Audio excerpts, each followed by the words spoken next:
आदरणीय मराठी जी, आदरणीय कुपड़े जी, उपस्थित सभी युवा लेखक लेखिका वृंद, आशीर्वाद तो मैं दे सकता हूं, पुराना हो गया इसलिए आशीर्वाद दे सकता हूं, लेकिन मार्गदर्शन लेखकों को मैं क्या करूं?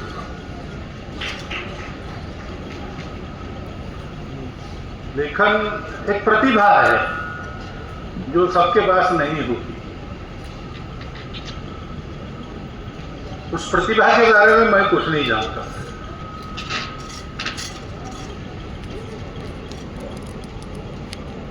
लिखने के बारे में अत्यंत आलसी हूं मैं,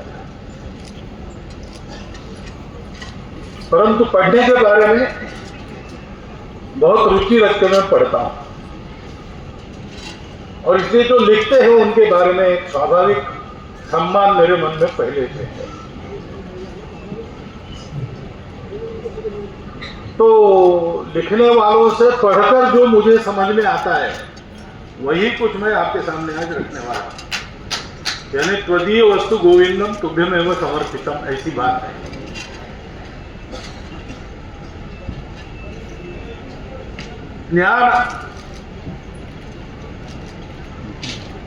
ज्ञान का दो प्रकार से अर्थ होता है। एक जानकारी मिलती है तो भी ज्ञान है, और दूसरी समझदारी मिलती है उसको भी ज्ञान ही कहते हैं। बोध होता है, यानी या तो जानकारी मिलती है या तो समझदारी मिलती है। केवल जानकारी पहुंचानी है कि समझदारी भी पहुंचानी है। तो एक कथा मैंने सुनी कि गंगा पार करने के लिए एक नौका में बैठकर एक गणित के और फिजिक्स के प्रोफेसर जा रहे हैं, और नौका चलाने वाले से बात कर रहे थे कि क्या सीखे हो भाई कुछ? अब नौका चला रहे हो तो जानते हो क्या पानी की स्पेसिफिक ग्रेविटी क्या होती है, लकड़ी की क्या होती है, और कैसा कैसा सब पानी का प्रवाह कैसे प्रयत्न करता है, और नौका उसको काटते हुए आगे बढ़ती है तो एक्सीलरेशन वगैरह वगैरह सारी बातें। तो साहब बाबूजी हमको कहाँ पता, हम तो ये नौका चला के अपना पेट पालने वाले लोग हैं, सब सीखने को समय नहीं मिला। तो कहा तुम्हारा 1/4 आयुष्य बेकार गया। फिर गणित वाले सामने आ गए, कहते चलो गुजारा करते हो इस पर तो गिनना तो आता ही होगा। नहीं महाराज वो भी नहीं, गिनती विनती भी नहीं हम जानते, हमको तो वो पहचान में आता है सिक्का, 54 वाला सिक्का, 58 वाला सिक्का, रुपए वाला सिक्का, उसके भरोसे हम लेन देन करते हैं। तो ये तुम्हारा और 1/4 आयुष्य बेकार गया। अब कुछ बोला नहीं। थोड़ी देर के बाद तूफान आ गया। गंगा जहां मिलती है सागर से, उसके आसपास ऐसा रहता है कि सागर से बड़ी लहरें उठी तो गंगा में पीछे आती है। तूफान के समय ऐसा होता है, तो बड़ा खतरनाक होता है। तो नैया हिचकोले खाने लगी और प्रोफेसर लोग जरा अपने जाल को मुट्ठी में पकड़ के नौका को पकड़ के बैठे। तो इसने पूछा कि माशे आप लोगों को तैरना आता है क्या? उनका नहीं, तैरना तो हम नहीं सीखे। तो फिर मेरी तो आधी जिंदगी बेकार गई, आपकी तो यहाँ पूरी जाने वाली है।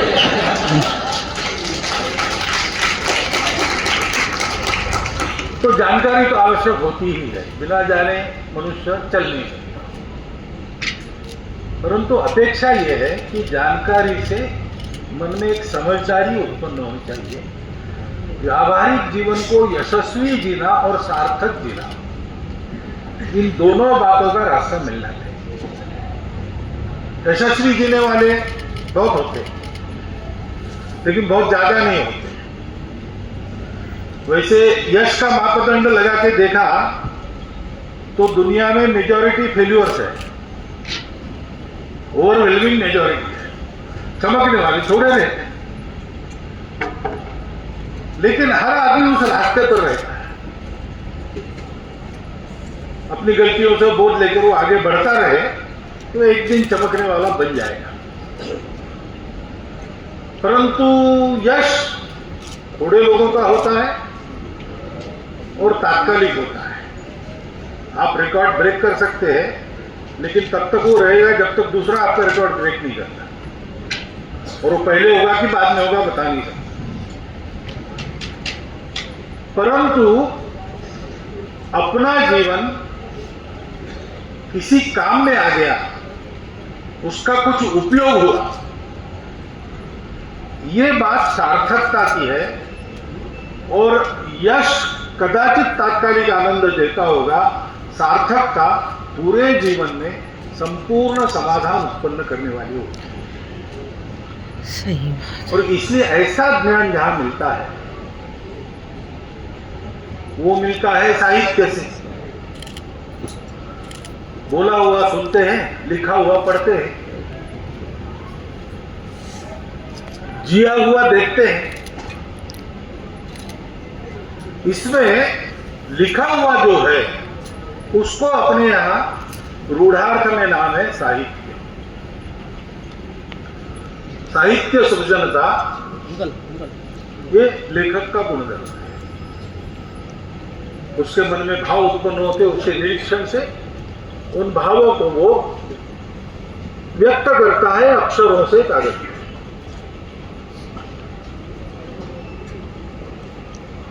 अब ये साहित्य, इस शब्द का अर्थ क्या है? तो एक तो साथ देने वाला है। मैंने पढ़ा छोड़ दिया तो रह गया, ऐसा नहीं है। जो पढ़ा है आपने, उसमें से जो आपको मिला है वो आपके साथ रहता है, जीवन भर रहता है। भाई दूसरा है कि ये जो साथ मिलता है वो हितकारी होता है, इसलिए सहित, हित के साथ रहने वाला वो साहित्य है। और इसलिए साहित्य यानी कुछ मनुष्य जीवन को अधिक उन्नत बनाने वाला, मनुष्य को सच्चा मनुष्य बनाने वाला, ऐसा ही उसका अर्थ परंपरा में चलता है। पढ़ा लिखा आदमी ज्यादा सुसंस्कृत है, ये गृहीत माना जाता है। आजकल ऐसा नहीं है, लेकिन गृहीत है, क्योंकि वो पढ़ा होगा तो समझा होगा। ये शब्दों का सामर्थ्य है। शब्द भाव प्रवाहित करते हैं। सब लोग बोलते हैं, सब लोगों को भाषा आती है, आपस में बातचीत करते हैं, अपने भाव पहुंचाते हैं। परंतु सामने वाले मनुष्य के अंदर परिवर्तन लाने वाला, प्रभावी परिणाम करने वाला भाव का पहुंचाना, वो साहित्य है। और इसलिए एक भी शब्द ठीक ढंग से उपयुक्त किया, प्रयुक्त किया, तो वो बहुत बड़ा परिणाम करता है। ऐसा अपने यहां कहा गया है। और जो नहीं कहा गया है वो ये है कि एक भी शब्द आपने उल्टा प्रयोग किया तो वो बहुत सी बातें बिगाड़ता है। और इसलिए आप लोग लिखते हो, बहुत अच्छी बात है, हम पढ़ते हैं, हम उससे लाभान्वित होते हैं। उसका जो लाभ हमको मिलता है वो जीवन भर हमारे साथ रहता है। तो साहित्यिकों के तो उपकार है, इसलिए उनको एक अर्थ से ईश्वर माना जाता है। वो शब्द सृष्टि के ईश्वर है। और शब्द सृष्टि के ईश्वर जैसे भगवान के बारे में कहते हैं, हम जो मानते हैं भगवान को, वो कहते हैं कि भगवान जो करते हैं वो मंगल ही है। जैसे बांग्ला में कहा है, ठाकुर जा की चुकोरें मंगल जो नहीं, ऐसा बोलते हैं। वैसे शब्द सृष्टि के ईश्वर भी शब्द सृष्टि में जो कुछ करेंगे वो हितकारी ही होगा, मंगल ही होगा। ऐसी एक आम श्रद्धा आज भी बरकरार है। तो मुझे लगता है कि आप लोग लिखते हैं तो उसमें जरूर ये विचार कीजिएगा, आपकी लेखन शैली उत्तम है, आप लेखन कला में प्रवीण हो गए तो उसका लाभ हमको ही मिलने वाला है। क्योंकि उतनी परिणामकारकता से आप भाव पहुंचा सको। लेकिन जो पहुंचाने वाले हैं वो मनुष्यता की दृष्टि से ठीक है कि नहीं, जिन शब्दों का प्रयोग करते हैं वो शब्द ठीक प्रयोग, क्योंकि अभी जैसे आप कुछ बात अंग्रेजी में भी, अंग्रेजी पुस्तकें भी होंगी। अब भारत की बातों का भाव ठीक से पहुंचाने वाले कई शब्द अंग्रेजी में हैं नहीं, किसी भारतीय भाषा में नहीं है। भारत की सब भाषाओं में उसके लिए शब्द है जो अचूक उस वर्णन जिसका करना है, उस बात का या उस वस्तु का पूरा भाव अचूक पहुंचाता है। लेकिन अंग्रेजी में या अन्य किसी भाषा में उसके शब्द नहीं है।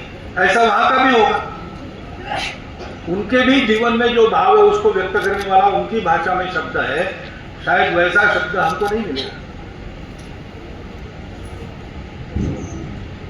और इसलिए जब लिखते हैं, जिस भाषा में लिखते हैं उस भाषा में भाव पहुंचाने वाला शब्द, जो बड़ी महत्व की बात है। इसलिए बोल रहा हूं कि अब दुनिया पास में आ गई है, तो जब तक हम भारतीय भाषा में ही आप अपना भाषांतर करते हैं, भावांतर, उसमें भावांतर नहीं होता, भाव वही पहुंचता है, भाषा बदल जाती है। लेकिन उसी बात को यानी उसी पुस्तक को हम किसी विदेशी भाषा में भाषांतरित कर रहे हैं या विदेशी भाषा का कोई पुस्तक भाषांतरित कर रहे हैं, तो हमको ये देखना पड़ता है कि भाव कौन सा व्यक्त होता है। जैसे अब मैं समाज में काम करता हूं और हमको लोग कहते हैं कि ये राष्ट्रवादी है, हम तो बात करते नहीं किसी से, किसी बात पर बात नहीं करते कभी।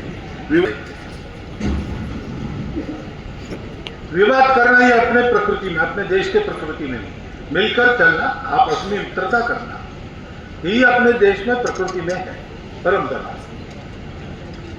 बाहर ऐसा नहीं है। मन बना तो भाई एक मत को मान लिया तो बाकी सब मत उनके लिए बेकार है, पर सभी नहीं होना चाहिए, तो अपना मत बंद कर दिया। उसको कहा उन्होंने इज़्म। और हमारे यहाँ जो राष्ट्र है वो कल्पना एकदम भिन्न है, उनकी नेशन की कल्पना एकदम भिन्न है। तो हमारे राष्ट्र को क्या कहना उनकी समझ में नहीं आया, तो उसके जैसा क्या है नेशन, तो नेशन बना दिया, तो नेशनलिज्म हो गया। अब हम अपने शब्दों को तो नहीं जानते, उनके शब्दों को जानते हैं, तो उन्होंने राष्ट्र को नेशन बना दिया, हम नेशन थे और नेशनलिज्म कहते हैं। भाई हमारे यहाँ राष्ट्र ये बात का विषय है ही नहीं, अपना राष्ट्र है, प्राचीन काल से है, चल रहा है। हम राष्ट्रीयता कहते हैं, नेशनलिटी कहते हैं, नेशनलिज्म नहीं है, नेशनहुड कहते हैं, राष्ट्रत्व हो सकता है। देखिए राष्ट्रवाद कहने से उधर की नेशनलिज्म की परंपरा आती है, जिसमें इस प्रकार के नेशनलिज्म के कारण 2 महायुद्ध हुए, संहार हुआ। राष्ट्र का अहंकार यही कारण था, इसलिए वहां डरते भी है लोग नेशनलिज्म से। लेकिन हमारे यहाँ ऐसा हुआ नहीं, क्योंकि हमारा राष्ट्र ये अहंकार से जन्मा ही नहीं है, अहंकार के विसर्जन के बाद हमारा राष्ट्र जन्मा है। सही बात। हमारे राष्ट्र की उत्पत्ति हुई जब ये बोधवाक्य एक सब में है, एक सब में है वाली प्रतीति जब हमारे लोगों को हुई, तो उन्होंने सोचा कि हम सब मिले हैं, जुड़े हैं, रिलेटेड है, हमको संघर्ष की आवश्यकता नहीं है, समन्वय करना है, प्रकृति के साथ भी समन्वय करके चलना है, और इससे शाश्वत सुख प्राप्त होता है जो दुनिया को अभी तक नहीं मिला। तो ये सुख का उपाय सारी दुनिया, क्योंकि वो भी अपनी है, अगर एक सब में है तो इसका मतलब ये सब कुछ मेरा ही है, घट घट में राम है, तो सबको ये बताना चाहिए और सारी दुनिया को शिक्षित करना ये इक्के दुक्के का काम नहीं। तो उसके लिए पूरा उपकरण राष्ट्र के नाते बनाया, हमारे देश को, हमारे समाज को।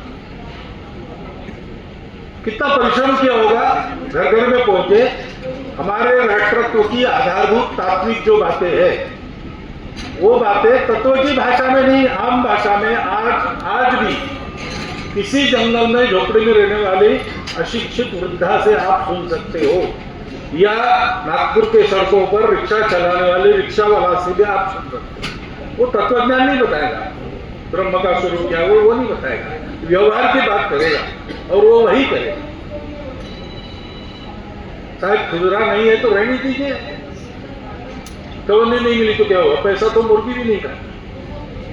अब मुर्गी पैसा खाती नहीं, ये सर्वत्र है दुनिया में, लेकिन बोलते क्यों ना, भाग्य वाक्य नहीं सुनने को मिलेगा। ये जो भाव है वो भाव परोपकार का भाव है, वसुधैव कुटुंब का भाव है, उसको सर्वत्र अपने जीवन से बताने के लिए जो हमारे यहाँ ऑर्गेनाइजेशन हुआ उसका नाम राष्ट्र है। उसका सत्ता से कोई संबंध नहीं है, नेशन के साथ स्टेट अनिवार्य है। हमारे यहाँ कहा गया है कि जब तक ये भाव है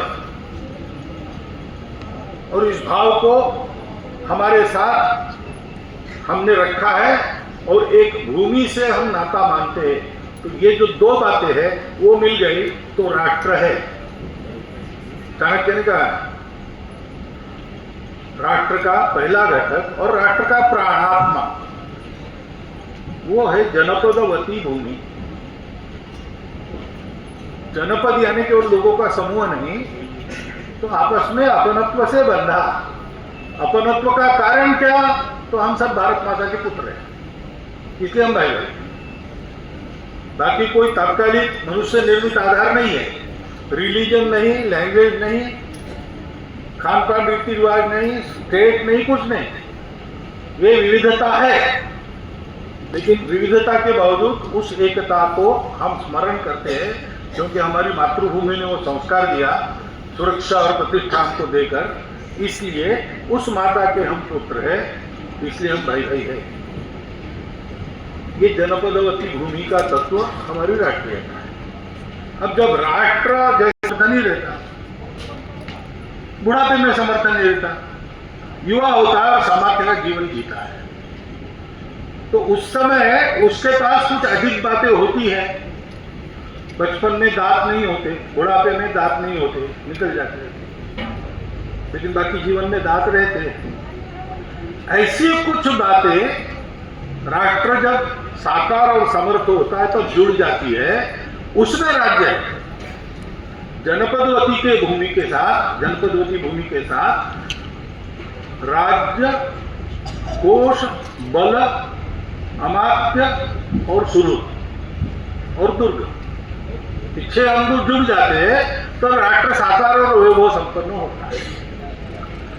लेकिन राष्ट्र हमारा नेशन सत्ता स्टेट का बनाया नहीं है। स्टेट नहीं था तब भी हम थे, अनेक स्टेट थे तब भी हम थे, एक चक्रवर्ती सम्राट था तब भी हम थे, हम स्वतंत्र थे तब तो हम थे ही, हम गुलाम थे तब भी हम थे, हम विजित हुए थे लेकिन हम थे पहले से थे। हिंद स्वराज में गांधी ने कहा है कि अंग्रेज आने के पहले हम एक नहीं थे, ये अंग्रेजों ने हमको पढ़ाई हुई उल्टी पट्टी है। अब आप लेखन में राष्ट्र का उपयोग करें, राष्ट्र शब्द का, तो अगर वो नेशन से भाषांतर करके करेंगे तो जो भाव आप पहुंचाना चाहते हैं वो नहीं पहुंचेगा, वो एकदम अलग भाव है। तो मुझे लोग पूछते आप राष्ट्रवादी है क्या, वो मैं राष्ट्रीय हूं, इसमें वाद क्यों करना है, लेकिन वाद शब्द आता है। फिर आपका राष्ट्रवाद भावना से है कि आपका राष्ट्रवाद क्या कहते हैं, रैशनैलिटी से है। अरे भाई वो है, उसका आप तर्क कितना करेंगे, तर्क ज्यादा नहीं कर सकते। जो बहुत सारी बातें दुनिया में ऐसी है जो तर्कों के परे है, तर्कों के परे है, समझ में नहीं आती ऐसा क्यों, लॉजिकली चल नहीं सकते। मैं राष्ट्रीय हूं, इसमें बात की क्या बात है, तर्क मेरे मन में भावना है, अपने माता के प्रति प्रेम, रैशनली क्या है,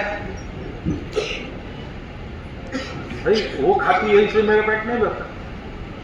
ठीक है, 9 महीने उसने पाला, क्या बिल है बता दो, चुका दूंगा। ऐसे नहीं चलता भाई। भाव जगत का जो मामला है वो अनुभूति पर चलता है, प्रतीति पर चलता है, उसमें वाद विवाद नहीं होती। लेकिन शब्द अलग उपयोग करने से बहुत सारी बातें गड़बड़ हो जाती है, क्योंकि साहित्य सीधा मनुष्य के विचारों को, संस्कारों को बनाता है।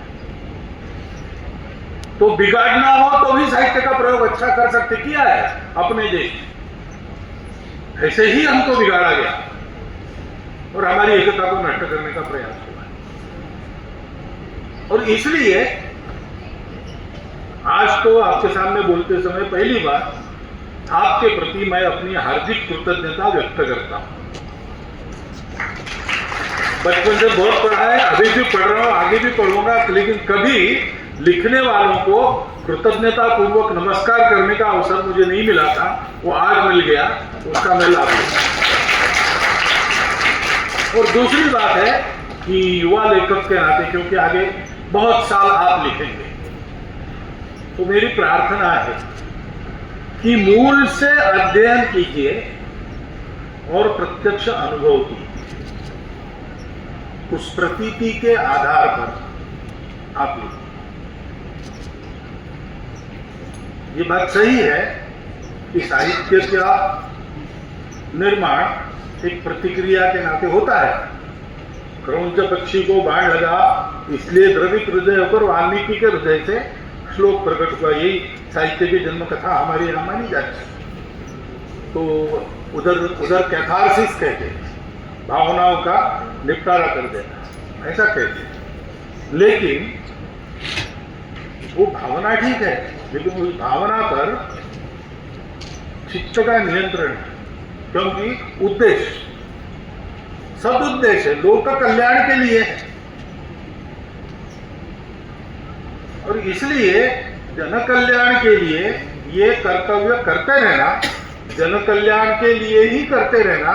उसमें से कुछ लाभ हुआ, पुरस्कार मिला आपको, हो गए, तो ये आपातः होने वाला भाग है, उसको नकारने की जरूरत नहीं, लेकिन उसकी आस लगा के मत लें,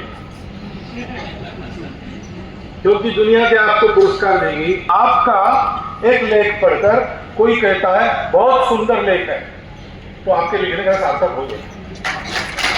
आप जानते हो नहीं जाना। इसलिए इन बातों में न पढ़ते हुए आप लिखिए, मनुष्यों को अच्छे मनुष्य बनाने के लिए लिखिए, क्योंकि वही अपने देश का भाव है।